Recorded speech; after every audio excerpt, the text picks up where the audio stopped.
Assalamualaikum warahmatullahi wabarakatuh. Perkenalkan, nama saya Restu Aprilita, NPM 211101039. Saya dari kelas G jurusan Pendidikan Agama Islam, Fakultas Tarbiyah dan Keguruan Universitas Islam Negeri Raden Intan Lampung. Di sini saya akan menjelaskan beberapa materi. Yang pertama itu tentang perkembangan bahasa Indonesia, yang kedua tentang kedudukan dan fungsi bahasa Indonesia, dan yang ketiga tentang ragam bahasa Indonesia. Materi yang pertama, perkembangan bahasa Indonesia. Sumber bahasa Indonesia. Bahasa Melayu sebagai sumber atau akar bahasa Indonesia yang kita pergunakan sekarang. Bahasa Indonesia tumbuh dan berkembang dari bahasa Melayu yang sejak dahulu sudah dipakai sebagai bahasa perantara. Bukan saja di Kepulauan Nusantara, melainkan juga hampir di seluruh Asia Tenggara. Jadi, bahasa Indonesia itu awal mulanya berasal dari bahasa Melayu. Bahasa Melayu itu juga disebut sebagai sumber atau akar dari bahasa Indonesia. Jadi mulanya ada bahasa Indonesia itu karena ada bahasa Melayu. Dan bahasa Melayu ini nggak cuma dipakai di Nusantara atau di Indonesia, melainkan dia juga dipakai di hampir di seluruh Asia Tenggara. Jadi tahu ya mulanya bahasa Indonesia itu dari mana? Bahasa Indonesia itu bukan yang tiba-tiba langsung dia ada bahasa Indonesia, melainkan dia berasal dari bahasa Melayu kemudian diresmikan menjadi bahasa Indonesia. Pada zaman Sriwijaya, bahasa Melayu berfungsi sebagai berikut. Jadi pada masa kerajaan Sriwijaya, bahasa Melayu itu memiliki beberapa fungsi. Yang pertama itu berfungsi sebagai bahasa kebudayaan. Yang kedua, berfungsi sebagai bahasa perhubungan. Yang ketiga, berfungsi sebagai bahasa perdagangan. Jadi pada zaman dahulu itu kan Indonesia itu terkenal banget sama perdagangannya. Jadi suku-suku di Indonesia itu waktu berdagang itu menggunakan bahasa Melayu. Gak cuman orang Indonesia aja yang pakai bahasa Melayu, orang luar pun yang datang ke Indonesia, mereka pun menggunakan bahasa Melayu. Jadi mereka itu sama-sama menggunakan bahasa Melayu, berinteraksi, berdagang itu mereka menggunakan bahasa Melayu. Yang keempat, ada bahasa Melayu bekerja sebagai bahasa resmi kerajaan. Jadi kerajaan Sriwijaya itu dulu memiliki bahasa resmi, dan bahasa resmi kerajaan Sriwijaya adalah bahasa Melayu. Pada tanggal 28 Oktober 1928, para pemuda kita mengikrarkan Sumpah Pemuda. Naskah putusan Kongres Pemuda Indonesia tahun 1928 itu berisi 3 butir kebulatan tekad sebagai berikut. Yang pertama, kami putra dan putri Indonesia mengaku bertumpah darah yang satu, tanah Indonesia. Yang kedua, kami putra dan putri Indonesia mengaku berbangsa yang satu, bangsa Indonesia. Dan yang ketiga, kami putra dan putri Indonesia menjunjung bahasa persatuan bahasa Indonesia.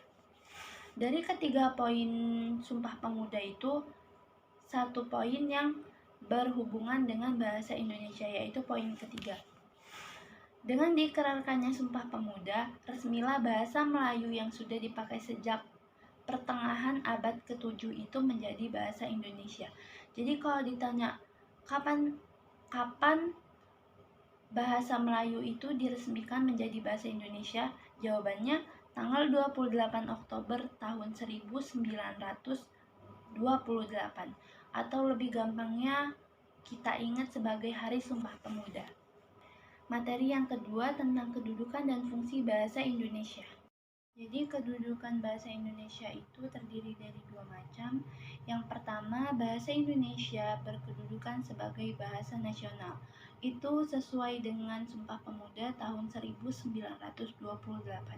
Yang kedua, bahasa Indonesia berkedudukan sebagai bahasa negara. Ini sesuai dengan Undang-Undang Dasar 1945. Fungsi bahasa Indonesia sebagai bahasa nasional. Yang pertama, lambang kebanggaan kebangsaan. Yang kedua, lambang identitas nasional. Yang ketiga, alat perhubungan antar warga, antar daerah, dan antar budaya. Jadi dia sebagai alat penghubung antara mereka yang berbeda-beda itu. Yang keempat, alat yang memungkinkan penyatuan berbagai suku bangsa dengan latar belakang sosial budaya dan bahasanya masing-masing ke dalam kesatuan kebangsaan Indonesia. Jadi dia tuh sebagai penyatu antara apapun yang berbeda dari bahasa Indonesia itu menjadi satu kesatuan kebangsaan Indonesia. Kayak sukunya beda digabungin jadi satu, bahasanya beda digabungin jadi satu. Lanjut, ada fungsi bahasa Indonesia sebagai bahasa negara. Yang pertama itu bahasa resmi kenegaraan.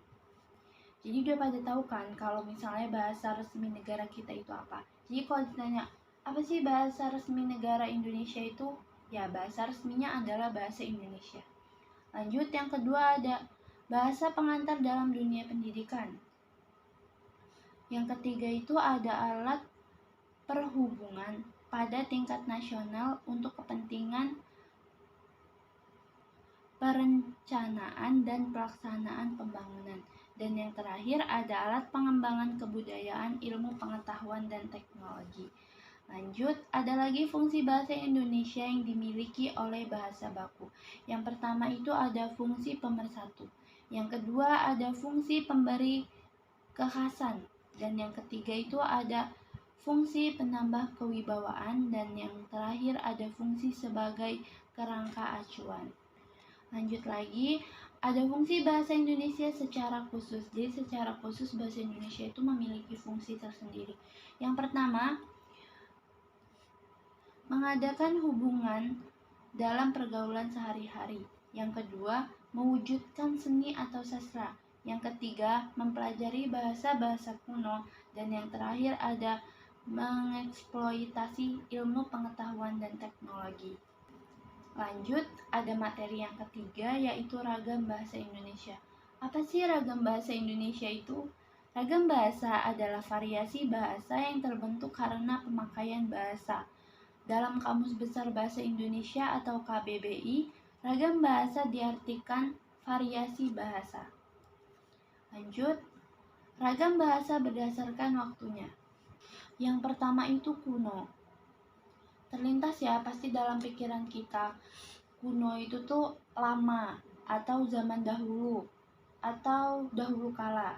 Ya, bener banget, pengertian kuno itu adalah lama atau dari zaman dahulu atau dahulu kala. Yang kedua itu ada modern. Modern itu dapat bermakna terbaru dan dapat bermakna pula sikap dan cara berpikir serta cara bertindak sesuai dengan tuntutan zaman. Dan yang ketiga itu ada kontemporer. Kontemporer memiliki arti masa kini atau zaman sekarang atau zaman now ya, bahasanya sekarang. Lanjut, ada ragam bahasa berdasarkan medianya. Ragam bahasa berdasarkan media ini dibagi menjadi dua. Yang pertama itu ragam bahasa lisan dan yang kedua ragam bahasa tulis. Ragam bahasa lisan adalah bahasa yang dilafalkan atau dituturkan langsung oleh penutur kepada pendengar atau lawan bicara. Kayak kita berbicara biasa gitu ya, namanya juga lisan. Yang kedua itu ragam bahasa tulis, merupakan komunikasi dalam bentuk tulisan dengan memperhatikan penempatan tanda baca dan ejaan yang benar, sama halnya kayak kita nulis surat. Lanjut, ada ragam bahasa berdasarkan pesan komunikasinya.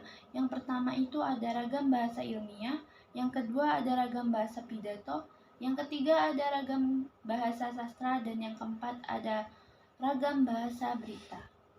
Lanjut, ada ragam bahasa menurut jenis pemakaian. Yang pertama ada berdasarkan pokok persoalan, yang kedua berdasarkan media pembicaraan yang digunakan, dan yang ketiga berdasarkan hubungan antar penutur. Ragam bahasa berdasarkan situasi pemakaiannya. Yang pertama itu ada ragam bahasa formal.